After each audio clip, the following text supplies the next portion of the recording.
भानु भैया देखिए एगो मर्द के मेहरारू खिसियाइल बा और वो मनावत ताड़े त का कहत ताड़े।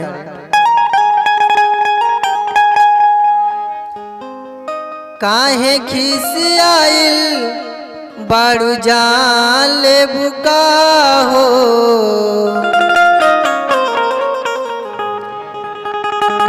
काहे खिसियाइल बाड़ू जान ले बुका हो। बोल हमर सुगनी परान ले बुका हो, बोल हमर सुगनी परान ले बुका हो। काहे खिसियाइल बाड़ू जान ले बुका हो, काहे खिसियाइल बाड़ू जान ले बुका हो। बोल हम सुगनी परान ले बुका हो, बोल हम सुगनी परान ले बुका हो।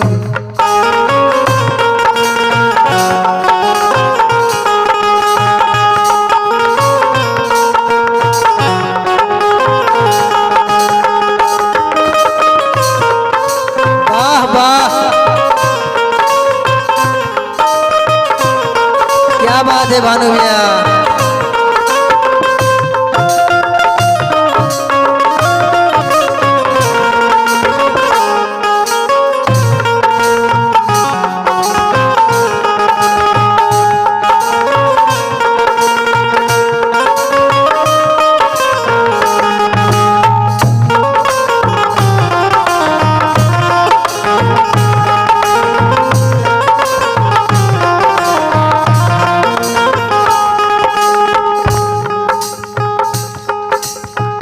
झुमका झुन चूड़ी कंगन हार बनवनी, ऊपरा से नीचे वाले तू हद सजौनी।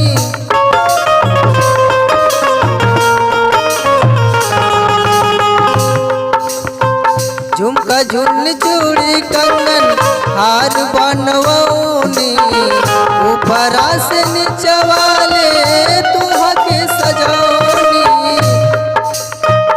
अब का सूरज और चांद बुका हो, अब का सूरज और चांद बुका हो।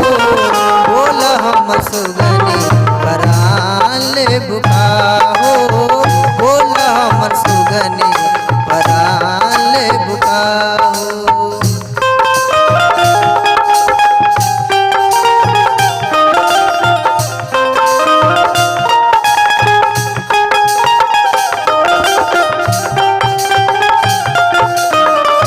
राकेश भैया वाह,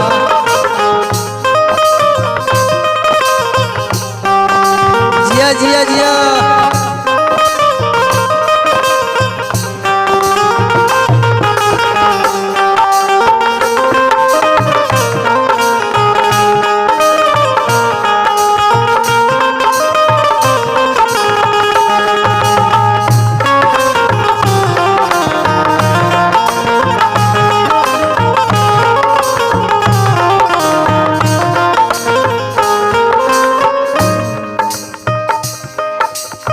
जवन जवन गहना साड़ी मांगलू दिहानी, सपराल जे तना उठाऊ नाही रखानी।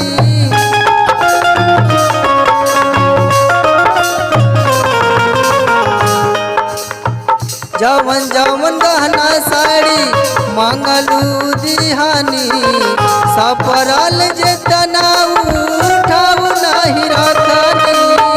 सोनरा के सगरो दुकान ले बुका हो, सोनरा के सगरो दुकान ले बुका हो।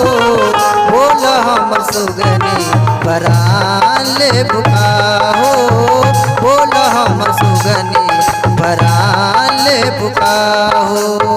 काहे खिसियाइल बाड़ू जान ले बुका हो, काहे खिसियाइल बाड़ू जान